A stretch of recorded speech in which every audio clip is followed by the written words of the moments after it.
disaster that has been Kamala Harris, and to remind the American people this is why we need President Donald J. Trump, because normal people benefit when he's the President of the United States.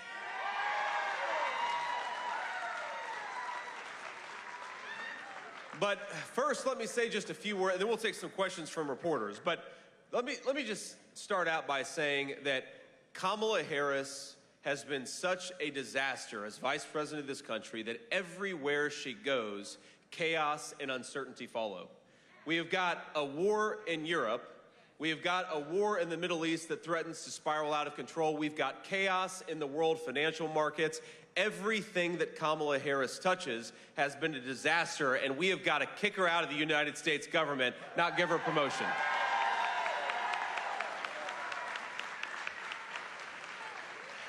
Now today in particular, I've already met with some people who have really suffered because of Kamala Harris's border policies. And let's just count the ways in which our borders are open the American southern border. On day one, Kamala Harris suspended deportations. On day one, Kamala Harris stopped the Remain in Mexico policy that kept our country safe. On day one, borders are Kamala Harris, she stopped construction of the southern border wall, and on day one, she proposed amnesty for millions of illegal aliens in this country. And we know that every time Kamala Harris took an action to open the American southern border, it is families like many of those who stand behind me today who have suffered the most.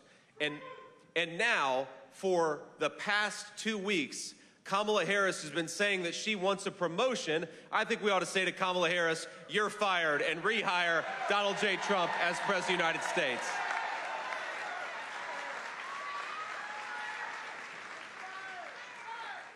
Now, I want to get everybody's name here, but before I do, I just want to say I'm not going to be able to introduce everybody I've spoken to just this morning and early this afternoon.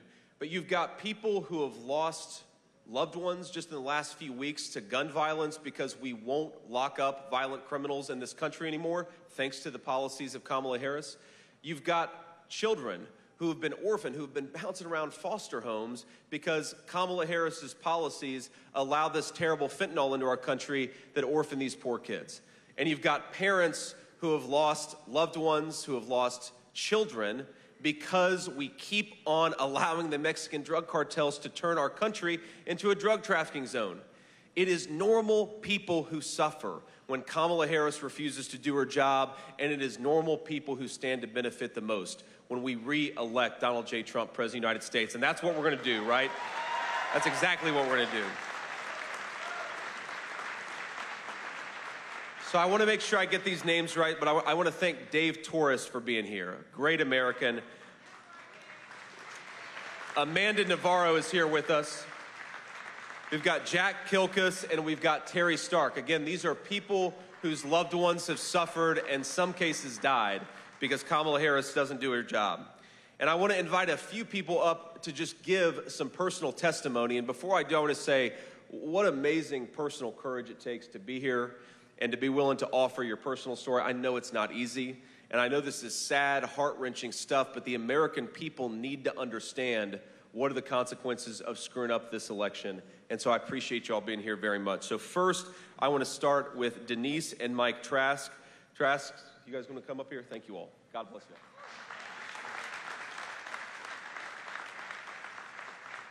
Thank you for having us today. Our daughter Jacqueline is the oldest of our 5 children. Jack was always a fearless, free spirit who was full of adventure and sometimes mischief. I'm proud to selfishly boast that we've raised our kids with good morals, values, and kind hearts. We are a God-loving and God-fearing family that never would have imagined we'd go through the devastation and torment of addiction. Yet here it was, directly impacting our lives. It crept right under our front door into our home and had no regard that our baby was a good girl, that our family was a grateful and prayerful unit, or even that my own husband was a Philadelphia narcotics officer. We learned fast that addiction knows no race, no religion, no economic status, and has no limits. It was devastating to endure, the most helpless thing imaginable as her parents. We tried any and everything possible. After a few years of complete hell, Jack reached her bottom. She admitted herself into an amazing program called FRAT, First Responders Addiction Treatment, at the Livingren Foundation. Jacqueline was an EMT. She got herself clean and sober, and we got our daughter back. She lived 2 beautiful years in sobriety and shared her story at numerous meetings in and around Philadelphia. She touched people when she spoke. If you were blessed to be in her company, you'd never forget her. Her heart was gold and fair and never critical. Life was amazing once again for Jack and for our family. That is until May 1st, 2016, when she had a lapse in judgment, when she had an awful trigger, and when she had tunnel vision of only one thing, and bought herself a bag of heroin that, of course, was laced with fentanyl. And our 26-year-old daughter died of an accidental overdose in her car, in a mall parking lot, in broad daylight, alone. We like to think of Jack's passing as God's way of relieving her from her pain. It helps us cope with our constant heartache and great loss. We imagine that he saw how broken she was and that he freed her from the struggles she was battling with. He took her home with him, and one day we will all be reunited with her. There's great comfort in that. Our added note here to Jacqueline's story is yes, heroin, cocaine, alcohol, pills, all of the street drugs out there are lethal in and of themselves.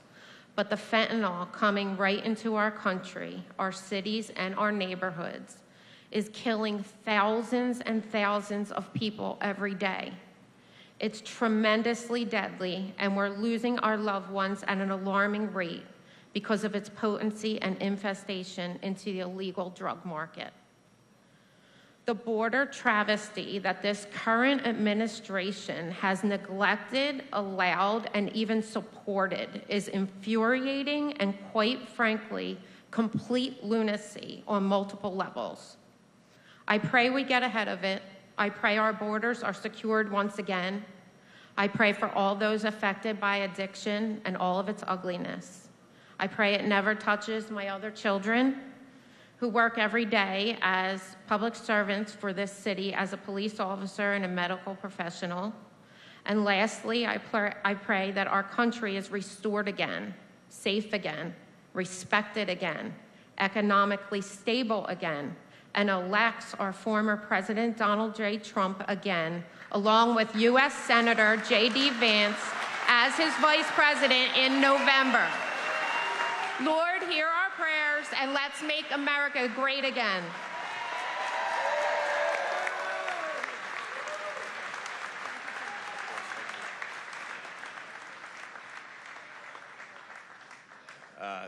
Thank you both so much for that testimony. And I now want to introduce Geraldine Briggs, who again is another American who has suffered because of these terrible policies that we have. So thank you to the Trask for your incredible courage.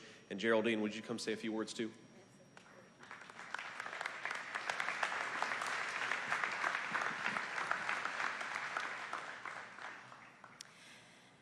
I would just like to start by saying thank you in advance for listening with an open heart and not a dismissive ear.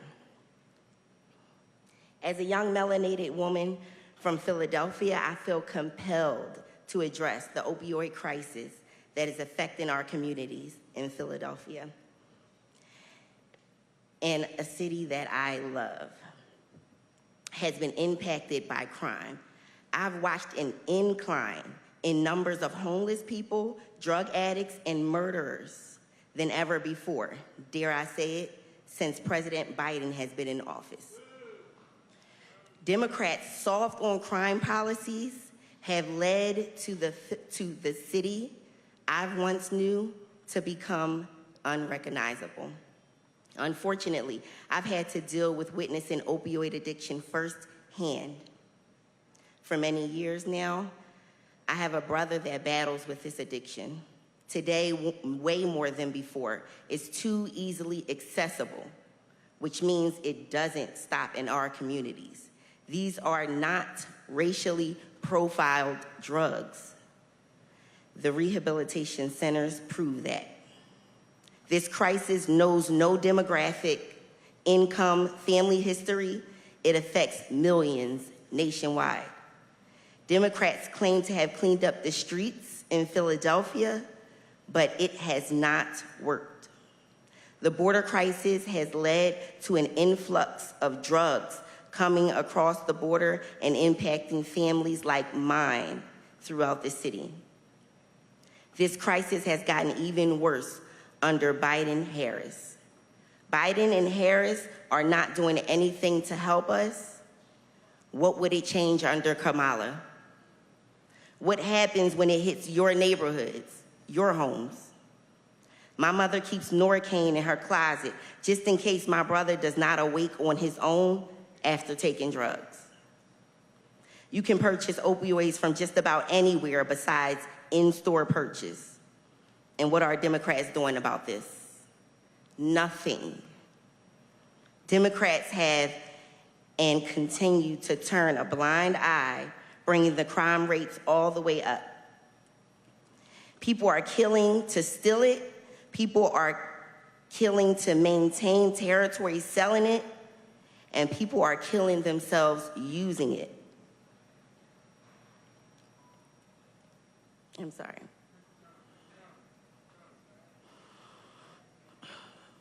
Murders are going unsolved. People continue to die.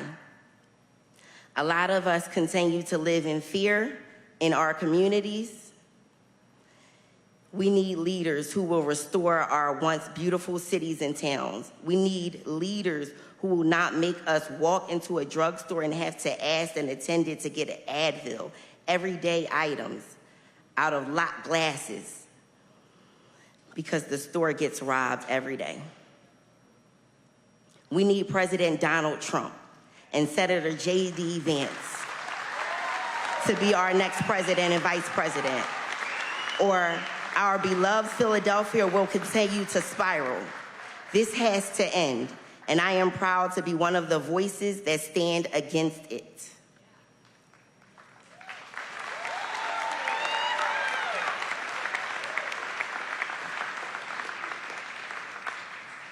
Thank you, Senator Vance, I'm sorry, and thank you, Donald Trump. Please, I really, really hope we win this, and I really, really have faith in this. Thank you so much.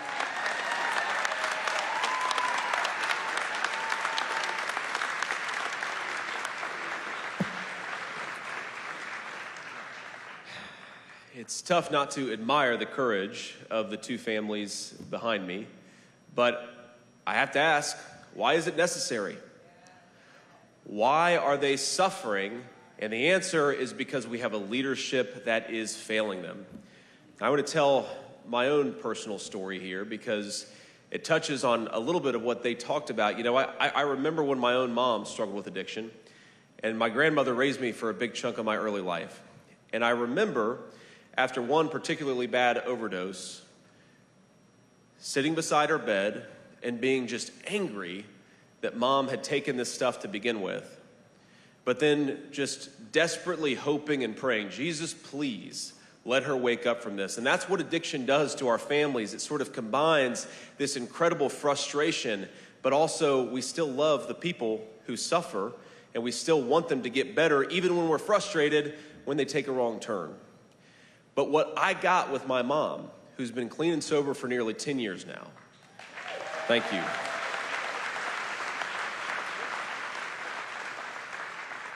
And hearing these stories, I almost feel guilty that I got it, but I'm so grateful that we got that second chance with my mom, because now I've got, my oldest kid is 7 years old, and the only thing that he knows about mom is that she's the best grandma a boy could ask for. And I want more of you and more of the families here in Philadelphia to get that second chance with a loved one. I want them to have another opportunity to get back on that horse and get clean, knowing that sometimes they're going to fall off the horse, but we want to give them another opportunity to get back on. I want a leadership that makes our streets safe enough where kids can make a mistake without it taking their lives from them. I want a country where our leaders put the interests of our citizens first, and I want Donald J. Trump to be back in the White House because he's the only person running who is going to do exactly that.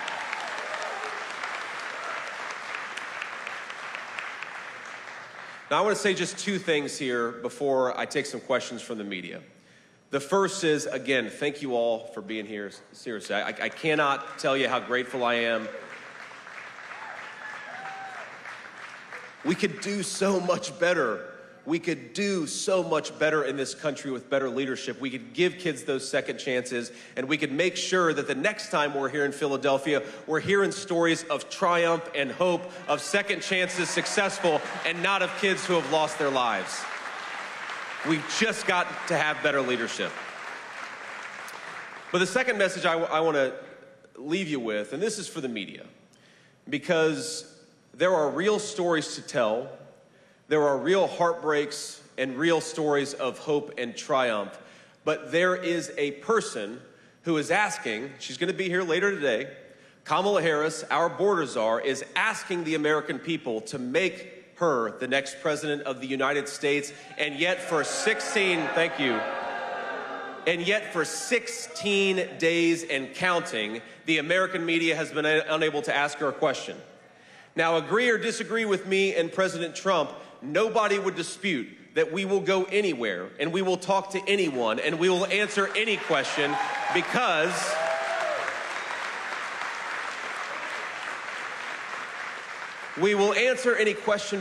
we think we owe it to the American people to try to persuade them instead of running from them, and that's what Kamala Harris has done. She is running a basement campaign where she refuses to go before the free press and actually answer their questions. Well, what kind of an election can you have if your own presidential candidate won't actually answer tough questions? And so I'd ask the American media to show a little bit of shame and to demand that before you give Kamala Harris your endorsement, and that's what the media has done, you at least force her to answer some tough questions and to stand before the American people and persuade them. Thank you. Kamala Harris ought to stand before the American people and persuade them of why she's the right choice. She ought to answer for the fact that she wanted to ban fracking and now she allegedly doesn't. She ought to answer for the fact that she wanted to defund the police. She ought to answer for the fact that she opened up the American southern border, and she ought to answer for the fact that groceries are unaffordable and housing is unaffordable because of her policies. So to the media, please, for the love of God, do a better job. The American people demand it. Thank you all for being here. God bless you guys. I love you all. And I'm especially grateful to the folks behind me for offering testimony so people can understand what the consequences are of failed leadership. God bless you all, and thank you.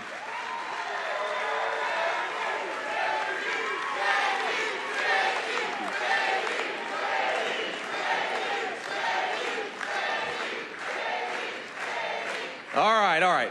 Calm down. We've got to give the fake news a few questions here. Though I'm sure we have hopefully a few honest journalists here in the audience. Ma'am.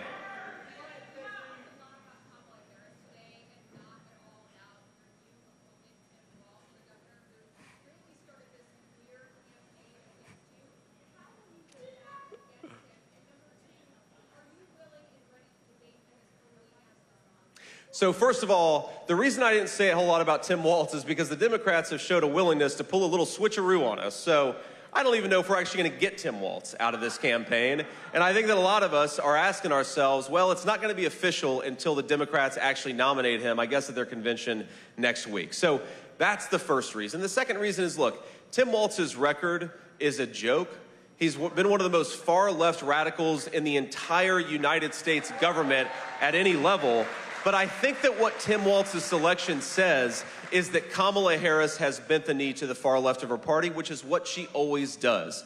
Kamala Harris listened to the Hamas wing of the party. She selected Tim Walz, a guy who wants to ship more manufacturing jobs to China, who wants to give illegal aliens driver's license, and who wants to make the fentanyl crisis that we just heard about so much worse because he refuses to do his job and actually make it easier for American citizens and not illegal aliens to live a good life. So I think what it says is that Kamala Harris is running as a San Francisco liberal. She is governed as a San Francisco liberal, and she's chosen a running mate who will be a San Francisco-style liberal. The last thing that I'll say about Tim Walz is, to her credit, Kamala Harris and Tim Walz do make an interesting team, because if we remember the rioting in the summer of 2020, Tim Walz was the guy who let rioters burn down Minneapolis, and then Kamala Harris was the one who bailed the rioters out of jail. So there's an interesting team in that sense.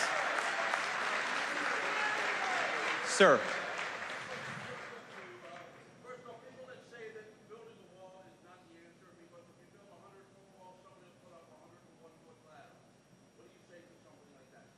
Well, if you build a 100-foot wall, you're going to have a lot fewer illegal aliens coming into this country, and it's obvious, and it worked when Donald Trump was president. Look, no one has ever said a wall keeps out 100% of illegal aliens, but if it keeps out 98%, I'd say we're doing pretty good. And that means less fentanyl, less drugs, and less crime coming into our communities. So I was at the border just a few days ago. It's a lot hotter down there in South Arizona than it is here in Philadelphia. And I remember seeing the slats of border wall just sitting on the ground. And why are they sitting on the ground instead of being constructed? Because Kamala Harris said you're not allowed to construct border wall anymore. That means more fentanyl in South Philly. That means more orphan children. That means more suffering Americans, and we can't let Kamala Harris forget it. Ma'am. Along for the ride after he was chosen as Vice President Harris. Could you repeat the beginning of that? I missed the first one. Earlier today, you said that you called Governor Walz, so clearly at least part of you believes that he could be the vice presidential candidate. Are you saying that you will not debate him, or will you agree to go on the debate stage with Tim Walz? No, I absolutely want to debate Tim Walz, but I want to debate him actually after he's actually officially the nominee. And I did call him and congratulate him and offered him my best wishes. I think that's the polite thing to do. But look, would it shock me if the Democrats pulled another switcheroo? No, it wouldn't. So look, we're going to wait until they actually nominate Kamala Harris and Tim Walz before we do any debates. And then, of course, we want to have a robust debate again because we believe the American people have the right to have their political leaders try to persuade them. And that is what's so scandalous about Kamala Harris's basement campaign. 16 days she has been the presumptive nominee of the Democrat Party. 0 times she has sat for a real media interview. That's a disgrace. Nobody should ask to lead the American people unless she's willing to answer tough questions. And if she's too afraid of the American media, how is she possibly going to deal with Vladimir Putin and Xi Jinping and a bunch of world leaders all over the globe? Yeah, go ahead. I can hear you now.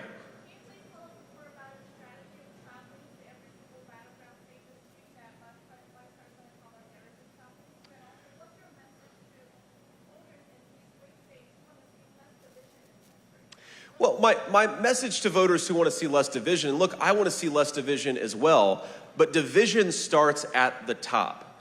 And you saw Donald Trump, who took a bullet 2 weeks ago and called for national calm and unity. That is the kind of unifying message that we need in this country.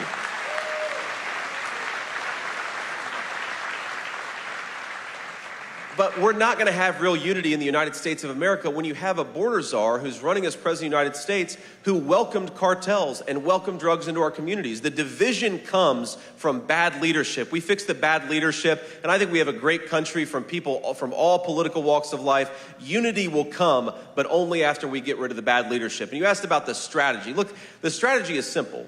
We know that there are 6 or 7 states that are going to decide this election. We think that it is shameful that Kamala Harris is running from tough questions from the media. So I'm going to go to every single battleground state that I can. I'm going to answer tough questions. I'm going to talk to people because that is the minimum that you should do if you want to be the president or vice president of the United States of America. In the red, ma'am. And then behind you in the white shirt. Yeah.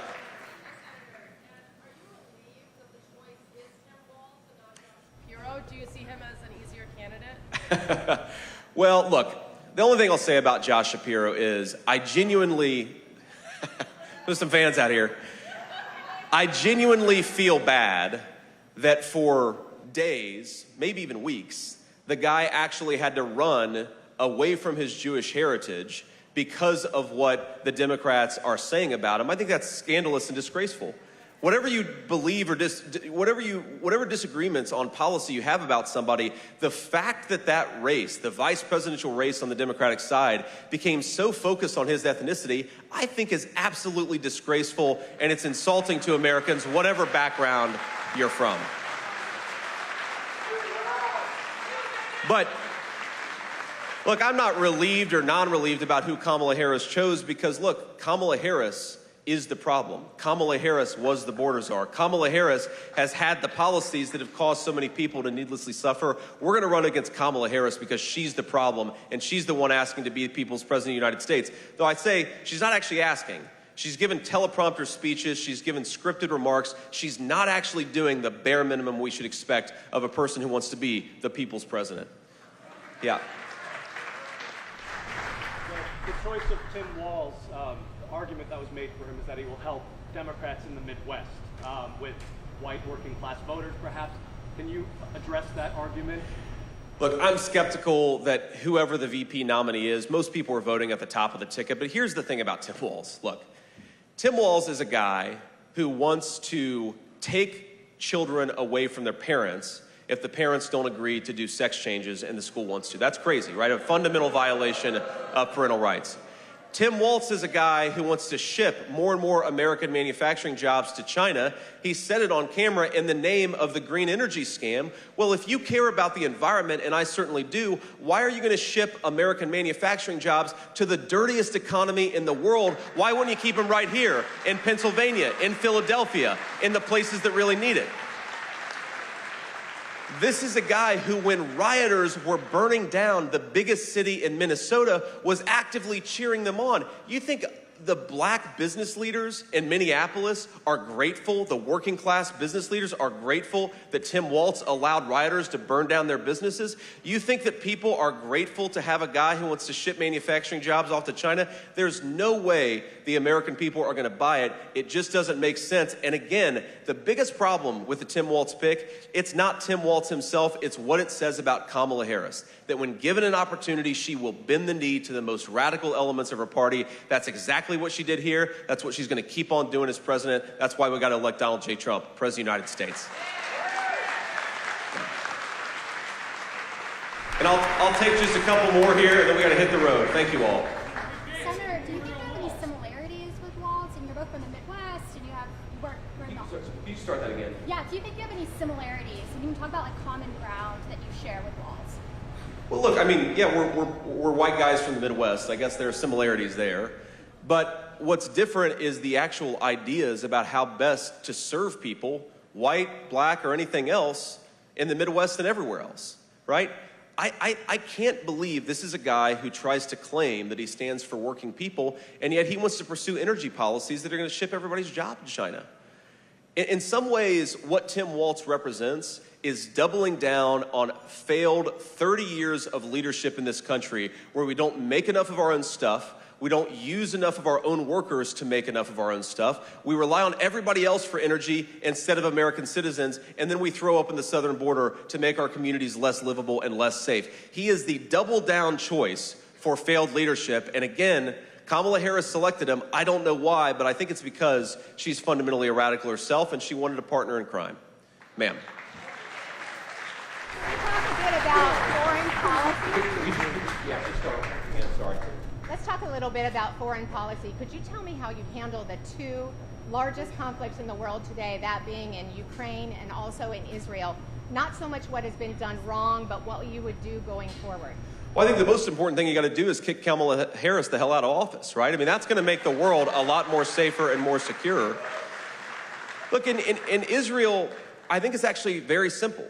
What we all want, meaning the Israelis and any American with an ounce of common sense, which I think is 99% of our country, we want the war to end. We want Hamas to be destroyed. And then we want the Israelis to be able to build a peace process with the Sunni Arab neighbors to build a counterbalance to Iran. That's it, right? It's very simple. Now, the problem is Kamala Harris, on the one hand, says that she really cares about civilian casualties and really wants the war to end, and yet she refuses to give Israel the weapons that allow them to minimize civilian casualties and bring the war to a close end. It's the dumbest policy, maybe in the history of American foreign policy, to prolong this war, to promote the death of innocent civilians, and that is the Kamala Harris approach to the Middle East. Now, in Russia and Ukraine, I saw a report just a couple of days ago that the Ukrainians are running out of fighting men to actually staff the war. You've got to believe in peace, and you've got to bring peace to that region of the world. Russia would have never invaded Ukraine if Donald Trump was president, and now, thank you. And now we are where we are, and if you want to bring peace to that region, you need a negotiator who Vladimir Putin respects. Does anybody here, and obviously we're in a biased crowd, but does anybody here actually think that Vladimir Putin respects Kamala Harris? She's afraid of all of you. She sure as hell isn't going to be able to sit in an audience with Vladimir Putin and push for a reasonable peace. So we've got to have a person who understands diplomacy, who understands that America does have negotiating leverage, that shuts off energy in places, or shuts off access to energy in places where you have bad guys running the energy policy, rebuilds the American energy sector, allows us to project power overseas, and makes Vladimir Putin know that we got to bring peace, and you got to have a respect for an American president who can do that. And then we'll do one more question. Well, look, it's ultimately President Trump's decision, but President Trump has shown again and again, as much as the media accused him of being a wild cowboy, President Trump believes in the power of diplomacy. Love a guy or hate a guy, disagree with a foreign leader or agree with him, you've got to be willing to engage in diplomacy. The Kamala Harris approach of saber rattling while the world goes to hell has clearly not worked. We've got a war in the Middle East, we've got a war in Europe, we've got threatened war in East Asia. Kamala Harris's approach has failed. Donald Trump's approach delivered world peace. I think I know who I'm supporting in 2024. One final question. Go ahead, ma'am. What would you say to the millions of women that have been offended by your childless cat women comments? And also, do you have any plans for the 11 million of undocumented Hispanic people who have been paying taxes in the U.S. for decades? Well, look, the plan with people who have come into the country illegally is you've got to be willing to deport some of them. I mean, this is not rocket science. If you've got 20 million illegal aliens in this country, not all of them are bad people. Most of them are probably very good people. But if you break the law to come into this country, you've got to be willing to send some of those people back. That's the Donald Trump approach. And if you don't do that, you don't have a real border, and the people who will suffer the most are the people right behind me who are going to continue to have their communities poisoned by the fentanyl that the Mexican drug cartels bring across that open border. Now, you asked about the remarks that I made you said that they were offensive to millions of women. Well, here's what I'd say. Thank you, ma'am. I love you too.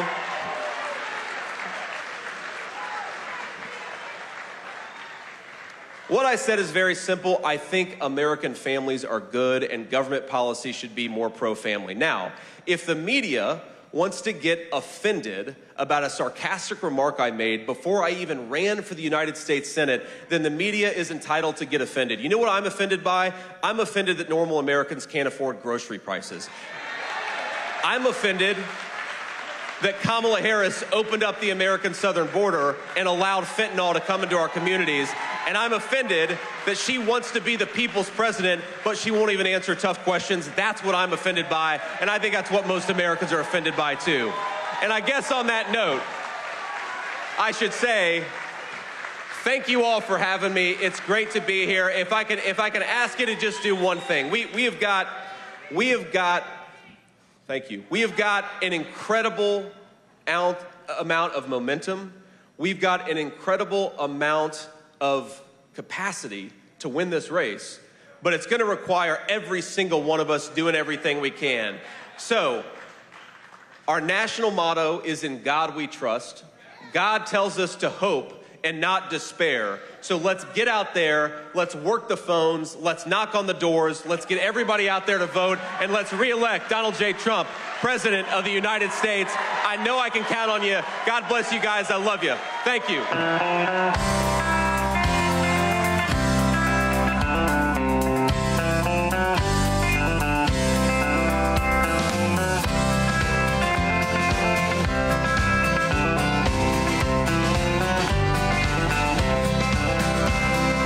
don't we liberate these United States? We're the ones who need it worst.